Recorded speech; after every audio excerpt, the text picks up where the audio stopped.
lot of Republicans since 1984 in the presidential races have not been able to win in Wisconsin. Why would it be any different for Ted Cruz or a Donald Trump? Well, I think Hillary Clinton is about the weakest candidate the Democrats have ever put up, and now we have photo ID, and I think photo ID is going to make a little bit of a difference as well. And Ari, have Republicans or leaders of these DMVs responded to your story in any way to justify what they're doing?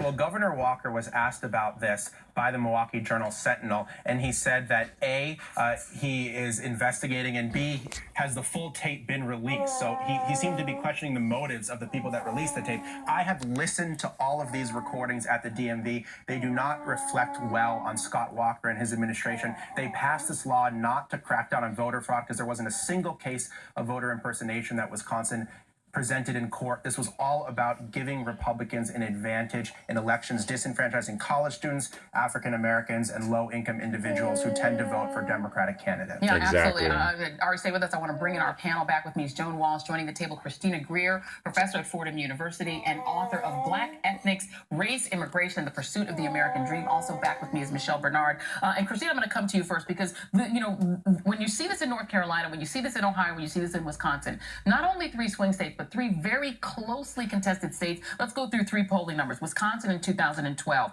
Romney versus Obama. Barack Obama 53, Mitt Romney 46, won Wisconsin. And then you come to what's happening today. Russ Feingold is poised to take away one of these Senate seats, crucial Senate seats, away from Ron Johnson. He's polling at 52 versus 42, up 10 points. And then you look at Hillary Clinton versus Donald Trump. Clinton is up 7 right now in the polling, 45 to 38. It's hard to not think that this is being done by these DMVs, by Republicans who are in charge of this state in order to change those results. Right. What I think the real takeaway is, hopefully for all of your viewers, is that we really need to pay a lot more attention to these down ballot races.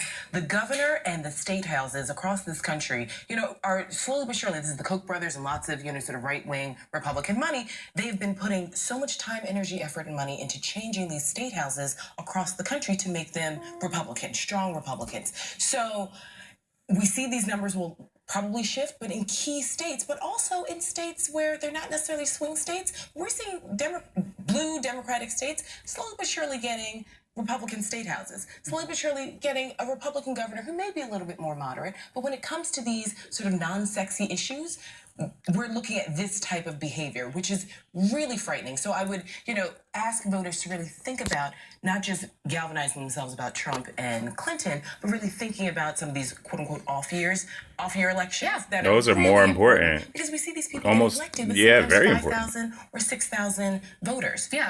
And they're in charge of millions of dollars, but also our bodies, our children, and obviously our franchise. Absolutely. And Joan, you had, to Christina's point, Democrats really give away half a dozen swing states in 2010. Right. Republicans increased those margins in the State House in 2014. So even in a reliably blue state like Wisconsin, Republicans were free to implement these laws that they're now directly using to keep particularly Black voters from getting to the polls. Right. I mean, I think we also have to point out it's an empirical point. It's a fact. This spate of laws began in 2008 with the election of Barack Obama, thanks to Black and brown and young and student voters. None of this started before Barack Barack Obama was It's been a Republican issue. It's always elected. been a solution in search of a problem. It's the great white whale, we might say, of Republicanism, of Republican politics, that these Democrats send their people to the polls. They vote multiple times. In fact, really fun fact, I think one of the 2 examples of voter fraud in the last few years was a guy in my former town of Shore, Wisconsin, a Republican, who voted multiple times for Mitt Romney and voted multiple times for Scott Walker in the recall. So the people that we find over and over, even when we find these 5 cases of voter fraud, they're not Stephen majority. Bannon. yeah, Stephen Bannon. They're not majority Democrats. Right, and Michelle, I wonder how, particularly Republicans of color, but how Republicans attempt to justify this when there is no data to show that there is voter fraud that caused these laws, but there is data to show that Democrats can win in presidential years. Well, first of all, Joy, they don't have any support whatsoever. And I want to point out quickly a really important point when we talk about what we're watching.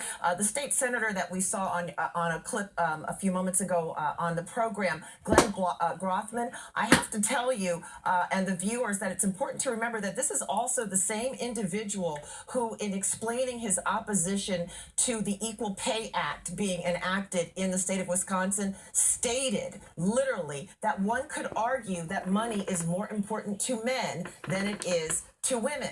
So if we think about that in the context of the gender gap, meaning that we know a lot of women vote for Democrats. If we know that African Americans primarily vote for Democrats, if we look at the people who were on that tape in Wisconsin telling the voters and the American public that they had planned on voting for Hillary Clinton, but now they don't have an ID and will not be able to cast a vote during this election, there is no justification whatsoever. It appears that the Republican Party is literally channeling George Wallace from many, many years ago. And I'm almost wondering if we're going to get to a point where on November 8th, we literally see federal troops having to assist African American voters and women and others in voting during this election cycle. And Christina, last point, we cannot lose sight of the fact that this is also being done in absence of the Voting Rights Act. Yes, indeed. I mean, and this is what we also we cannot be ahistorical as a nation. Like, this is not just from 2008. This is sort of, when we think about the Civil Rights Act, the Voting Rights Act, and the Immigration Act as a triumvirate of acts, there has been a systematic rollback of these policies ever since they were enacted in 64 and 65. I mean, the Republicans have been organized. They couldn't do it all the time on the federal level, so they've been slowly but surely eroding away on these things on the state level. Yeah, absolutely. And we really have to go, but Ari Berman, I got to give you the last word on this. Do you see any movement on the core issue here, which is that the protection of the Voting Rights Act have been stripped away, and this is the result? I see movement in terms of courts pushing back, but I also see the impact of these voter suppression laws that 14 states, including Wisconsin, are going to have new restrictions in place for the first time. This is the first presidential election in 50 years without the full protections of the Voting Rights Act. And we're already seeing the impact in Wisconsin of people being turned away from the DMV, turned away from the polls before we've even got to November 8th. So I'm extremely concerned about this problem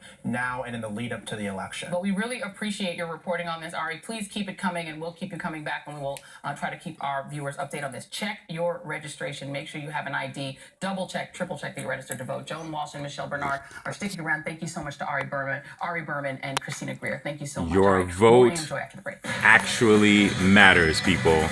Your vote really, really, really matters. Like, for real, for real. Constipation, diarrhea, Don't let anybody tell you any different.